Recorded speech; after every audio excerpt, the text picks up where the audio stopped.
Hey, what's up, everybody? Welcome to today's Bible reading. We're going to be reading Genesis 38 through 41 and Matthew chapters 21 and 22.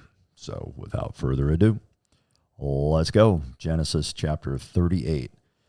It came to pass at that time that Judah departed from his brothers and visited a certain Adullamite, whose name was Hira. And Judah saw there a daughter of a certain Canaanite woman, whose name was Shua, and he married her and went in to her. So she conceived and bore a son, and he called his name She conceived again and bore a son, and she called his name Onan. And she conceived yet again and bore a son, and called his name Shelah. He was at Chezib when she bore him. Then Judah took a wife for his firstborn, and her name was Tamar. But Judah's firstborn, was wicked in the sight of the Lord, and the Lord killed him. And Judah said to Onan, Go into your brother's wife, and marry her, and raise up an heir to your brother. But Onan knew that the heir would not be his. And it came to pass, when he went into his brother's wife, that he emitted on the ground, lest he should give her an heir to his brother. And the thing which he did displeased the Lord, therefore he killed him also. Then Judah said to Tamar, his daughter-in-law, Remain a widow in your father's house till my son Shelah is grown. For he said, Lest he also die like his brothers. And Tamar went and dwelt in her father's house. Now in the process of time, the daughter of Shua, Judah's wife, died, and Judah was comforted, and went up to his sheep shearers at Timnah, and he and his friend Hira the Adullamite. And it was told Tamar, saying, Look, your father-in-law is going up to Timnah to shear his sheep. So she took off her widow's garments, covered herself with a veil, and wrapped herself, and sat in an open place which was on the way to Timnah, for she saw that Shelah was grown, and she was not given to him as a wife. When Judah saw her, he thought she was a harlot, because she had covered her face. Then he turned to her by the way and said, Please let me come in to you, for he did not know that she was his daughter-in-law. So she said, What will you give me, that you may come into me? And he said, I will send a young goat from the flock. So she said, Will you give me a pledge till you send it? Then he said, What pledge shall I give you? So she said, Your signet and cord and your staff that is in your hand. Then he gave them to her and went into her, and she conceived by him. So she arose and went away and laid aside her veil and put on the garments of her widowhood. And Judah sent the young goat by the hand of his friend, the Adullamite, to receive his pledge from the woman's hand, but he did not find her. Then he asked the men of that place, saying, Where is the harlot who was openly by the roadside? And they said, There was no harlot in this place. So he returned to Judah and said, I cannot find her. Also the men of the place said, There was no harlot in this place. Then Judah said, Let her take them for herself, lest we be shamed, for I sent this young goat, and you have not found her. And it came to pass, about 3 months after, that Judah was told, saying, Tamar, your daughter-in-law, has played the harlot. Furthermore, she is with child by harlotry.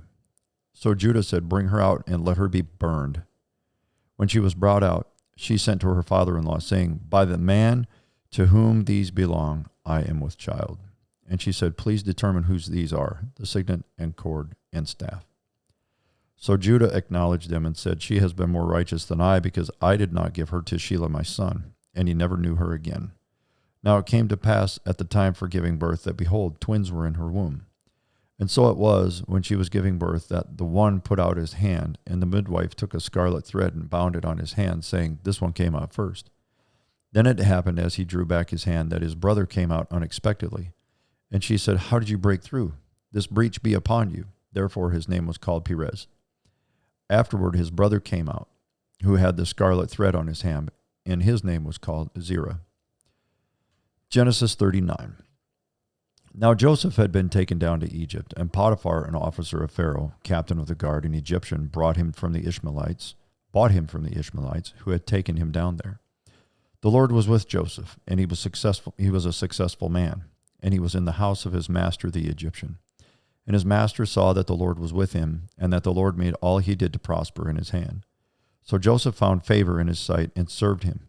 Then he made him overseer of his house, and all that he had put under his authority. So it was from the time that he had made him overseer of his house and all that he had, that the Lord blessed the Egyptian's house for Joseph's sake, and the blessing of the Lord was on all that he had in the house and in the field.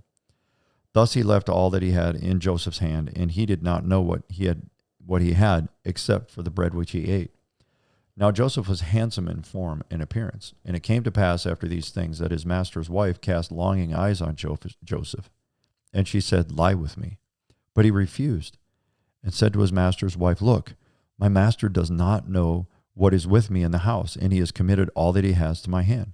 There is no one greater in this house than I, nor has he kept back anything from me but you, because you are his wife.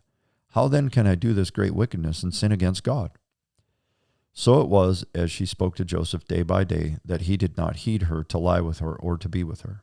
But it happened about this time, when Joseph went into the house to do his work, and none of the men of the house was inside, that she caught him by his garment, saying, "Lie with me." But he left his garment in her hand and fled and ran outside. And so it was, when she saw that he had left his garment in her hand and fled outside, that she called to the men of her house and spoke to them, saying, "See, he has brought into us a Hebrew to mock us. He came into me to lie with me, and I cried out with a loud voice. And it happened, when he heard that I lifted my voice and cried out, that he left his garment with me and fled and went outside." So she kept his garment with her until his master came home. Then she spoke to him with words like these, saying, "The Hebrew servant whom you brought to us came in to mock me. So it happened, as I lifted my voice and cried out, that he left his garment with me and fled outside." So it was, when his master heard the words which his wife spoke to him, saying, "Your servant did to me after this manner," that his anger was aroused. Then Joseph's master took him and put him into the prison, a place where the king's prisoners were confined, and he was there in the prison. But the Lord was with Joseph, and showed him mercy, and gave him favor in the sight of the keeper of the prison. And the keeper of the prison committed to Joseph's hand all the prisoners who were in the prison. Whatever they did there, it was his doing. The keeper of the prison did not look into anything that was under Joseph's authority, because the Lord was with him, and whatever he did, the Lord made it prosper. Genesis chapter 40. It came to pass after these things that the butler and the baker of the king of Egypt offended their lord, the king of Egypt, and Pharaoh was angry with his two officers, the chief butler and the chief baker. So he put them in custody in the house of the captain of the guard, in the prison, the place where Joseph was confined. And the captain of the guard charged Joseph with them, and he served them, so they were in custody for a while. Then the butler and the baker of the king of Egypt, who were confined in the prison, had a dream, both of them, each man's dream in one night, and each man's dream with its own interpretation. And Joseph came in to them in the morning, and looked at them, and saw that they were sad. So he asked Pharaoh's officers who were with him in the custody of his lord's house, saying, "Why do you look so sad today?" And they said to him, "We each have had a dream, and there is no interpreter of it." So Joseph said to them, "Do not interpretations belong to God? Tell them to me, please." Then the chief butler told him his dream to Joseph, and said to him, "Behold, in my dream a vine was before me, and in the vine were 3 branches. It was as though it budded, its blossoms shot forth, and its clusters brought forth ripe grapes. Then Pharaoh's cup was in my hand, and I took the grapes and pressed them into Pharaoh's cup and placed the cup in Pharaoh's hand." And Joseph said to him, "This is the interpretation of it. 3 branches are 3 days. Now within 3 days, Pharaoh will lift up your head and restore you to your place, and you will put Pharaoh's cup in his hand according to the former manner when you were his butler. But remember me when it is well with you, and please show kindness to me. Make mention of me to Pharaoh, and get me out of this house. For indeed I was stolen away from the land of the Hebrews, and also I have done nothing here that they should put me into the dungeon." When the chief baker saw that the interpretation was good, he said to Joseph, "I also was in my dream, and there were 3 white baskets on my head. In the uppermost basket were all kinds of baked goods for Pharaoh, and the birds ate them out of the basket on my head." So Joseph answered and said, "This is the interpretation of it. The 3 baskets are 3 days. Within 3 days, Pharaoh will lift off your head from you and hang you in a tree, and the birds will eat your flesh from you." Now it came to pass on the 3rd day, which was Pharaoh's birthday, that he made a feast for all of his servants, and he lifted up the head of the chief butler and of the chief baker among his servants. Then he restored the chief butler to his butlership again, and he placed the cup in Pharaoh's hand. But he hanged the chief baker as Joseph had interpreted to them. Yet the chief butler did not remember Joseph, but forgot him. Genesis 41. Then it came to pass at the end of 2 full years that Pharaoh had a dream, and behold, he stood by the river. Suddenly there came up out of the river 7 cows, fine-looking and fat, and they fed in the meadow. Then behold, 7 other cows came up after them out of the river, ugly and gaunt, and stood by the other cows on the bank of the river. And the ugly and gaunt cows ate up the 7 fine-looking and fat cows. So Pharaoh awoke. He slept and dreamed a second time, and suddenly 7 heads of grain came up on one stalk, plump and good. Then behold, 7 thin heads, blighted by the east wind, sprang up after them. And the 7 thin heads devoured the 7 plump and full heads. So Pharaoh awoke, and indeed it was a dream. Now it came to pass in the morning that his spirit was troubled, and he sent and called for all the magicians of Egypt and all its wise men. And Pharaoh told them his dreams, but there was none who could interpret them for Pharaoh. Then the chief butler spoke to him, Pharaoh, saying, I remember my faults this day. When Pharaoh was angry with his servants and put me in custody in the house of the captain of the guard, both me and the chief baker, we each had a dream in one night, he and I. Each of us dreamed according to the interpretation of his own dream. Now there was a young Hebrew man with us there, a servant of the captain of the guard. And we told him, and he interpreted our dreams for us. To each man he interpreted according to his own dream. And it came to pass just as he interpreted for us. So it happened. He restored me to my office, and he hanged him. Then Pharaoh sent and called Joseph. And they brought him quickly out of the dungeon. And he shaved, changed his clothing, and came to Pharaoh. And Pharaoh said to Joseph, I have had a dream, and there is no one who can interpret it. But I have heard it said of you that you can understand a dream to interpret it. So Joseph answered Pharaoh, saying, It is not in me. God will give Pharaoh an answer of peace. Then Pharaoh said to Joseph, Behold, in my dream I stood on the bank of the river. Suddenly 7 cows came up out of the river, fine-looking and fat, and they fed in the meadow. Then behold, 7 other cows came up after them, poor and very ugly and gaunt, such ugliness as I have never seen in all the land of Egypt. And the gaunt and ugly cows ate up the first 7, the fat cows. When they had eaten them up, no one would have known that they had eaten them, for they were just as ugly as at the beginning. So I awoke. Also I saw in my dream, and suddenly 7 heads came up on one stalk, full and good. Then behold, 7 heads withered, thin, and blighted by the east wind sprang up after them. And the thin heads devoured the 7 good heads. So I told this to the magicians, but there was no one who could explain it to me. Then Joseph said to Pharaoh, The dreams of Pharaoh are one. God has shown Pharaoh what he is about to do. The 7 good cows are 7 years, and the 7 good heads are 7 years. The dreams are one. And the 7 thin and ugly cows which came up after them are 7 years, and the 7 empty heads blighted by the east wind are 7 years of famine. This is the thing which I have spoken to Pharaoh. God has shown Pharaoh what he is about to do. Indeed, 7 years of great plenty will come throughout all the land of Egypt, but after them 7 years of famine will arise, and all the plenty will be forgotten in the land of Egypt, and the famine will deplete the land. So the plenty will not be known in the land because of the famine following it, for it will be very severe. And the dream was repeated to Pharaoh twice, because the thing is established by God, and God will shortly bring it to pass. Now therefore, let Pharaoh select a discerning and wise man and set him over the land of Egypt. Let Pharaoh do this, and let him appoint officers over the land to collect 1/5 of the produce of the land of Egypt in the 7 plentiful years. And let them gather all the food of those good years that are coming and store up grain under the authority of Pharaoh, and let them keep food in the cities. Then that food shall serve as a reserve for the land for the 7 years of famine which shall be in the land of Egypt, that the land may not perish during the famine. So the advice was good in the eyes of Pharaoh and in the eyes of all his servants. And Pharaoh said to his servants, Can we find such a one as this, a man in whom is the Spirit of God? Then Pharaoh said to Joseph, Inasmuch as God has shown you all this, there is no one as discerning and wise as you.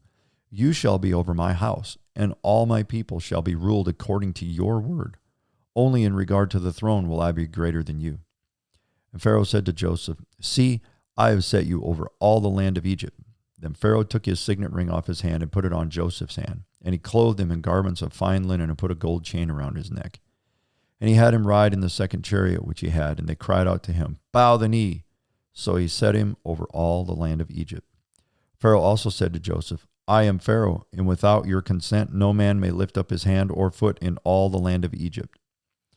And Pharaoh called Joseph's name Zaphnath-Paneah, and he gave him as a wife Asenath, the daughter of Potiphar, priest of On. So Joseph went out over all the land of Egypt.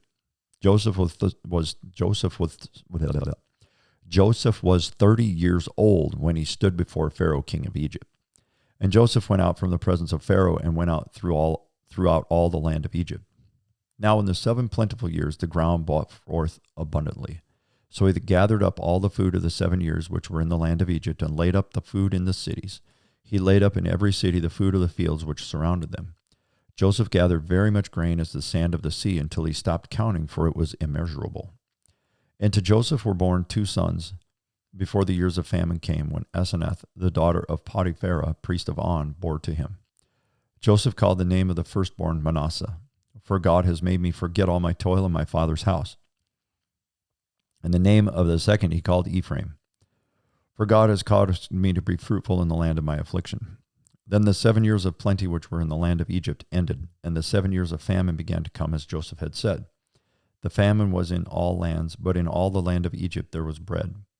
So in all the land of Egypt was famished. The people cried to Pharaoh for bread. Then Pharaoh said to all the Egyptians, "Go to Joseph. Whatever he says to you, do." The famine was over all the face of the earth, and Joseph opened all the storehouses and sold to the Egyptians, and the famine became severe in the land of Egypt. So all countries came to Joseph in Egypt to buy grain, because the famine was severe in all lands. Alrighty, now we will go to Matthew chapter 21. All right, Matthew 21. Now when they drew near Jerusalem and came to Bethphage at the Mount of Olives, then Jesus sent 2 disciples, saying to them, "Go into the village opposite you, and immediately you will find a donkey tied, and a colt with her. Loose them and bring them to me. And if anyone says anything to you, you shall say, 'The Lord has need of them,' and immediately he will send them." All this was done that it might be fulfilled which was spoken by the prophet, saying, "Tell the daughter of Zion, behold, your king is coming to you lowly, and sitting on a donkey, a colt, the foal of a donkey." So the disciples went and did as Jesus commanded them. They brought the donkey and the colt, laid their clothes on them, and set him on them. And a very great multitude spread their clothes on the road. Others cut down branches from the trees and spread them on the road. Then the multitudes who went before and those who followed cried out, saying, "Hosanna to the Son of David! Blessed is he who comes in the name of the Lord! Hosanna in the highest!" And when he had come into Jerusalem, all the city was moved, saying, "Who is this?" So the multitude says, "This is Jesus, the prophet from Nazareth of Galilee." Then Jesus went into the temple of God and drove out all those who bought and sold in the temple, and overturned the tables of the money changers and the seats of those who sold doves. And he said to them, "It is written, 'My house shall be called a house of prayer,' but you have made it a den of thieves." Then the blind and the lame came to him in the temple, and he healed them. But when the chief priests and scribes saw the wonderful things that he did, and the children crying out in the temple, saying, "Hosanna to the Son of David," they were indignant. And they said to him, "Do you hear what these are saying?" And Jesus said to them, "Yes. Have you never read, 'Out of the mouths of babes and nursing infants you have perfected praise'?" Then he left them and went out of the city to Bethany, and he lodged there.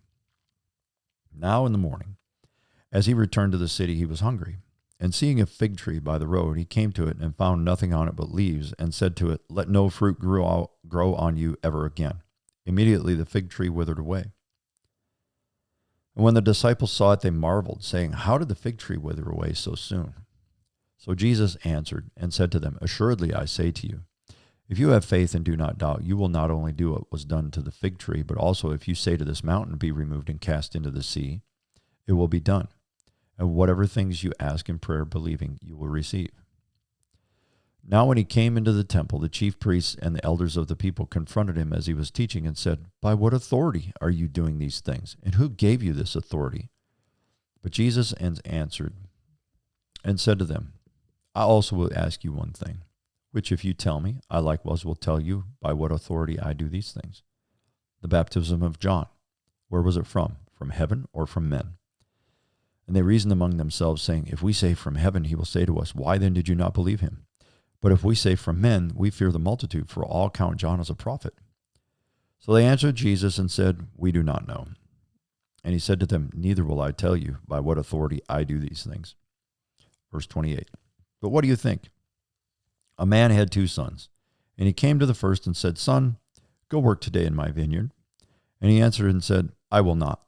But afterwards he regretted it and went. Then he came to the second and said likewise. And he answered and said, "I go, sir." But he did not go.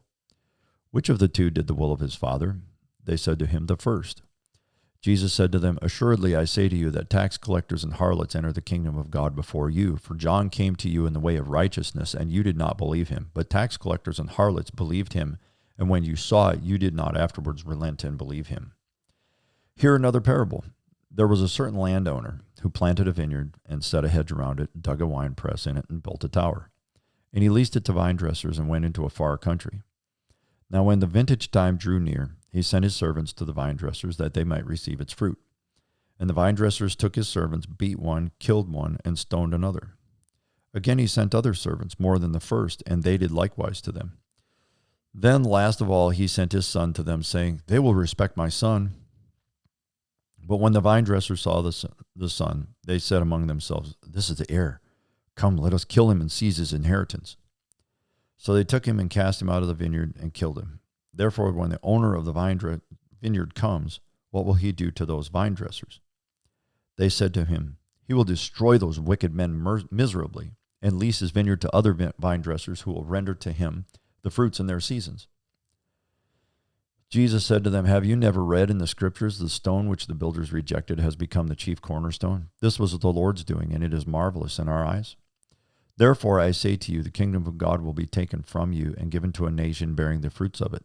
And whoever falls on this stone will be broken, but on whomever it falls, it will grind him to powder.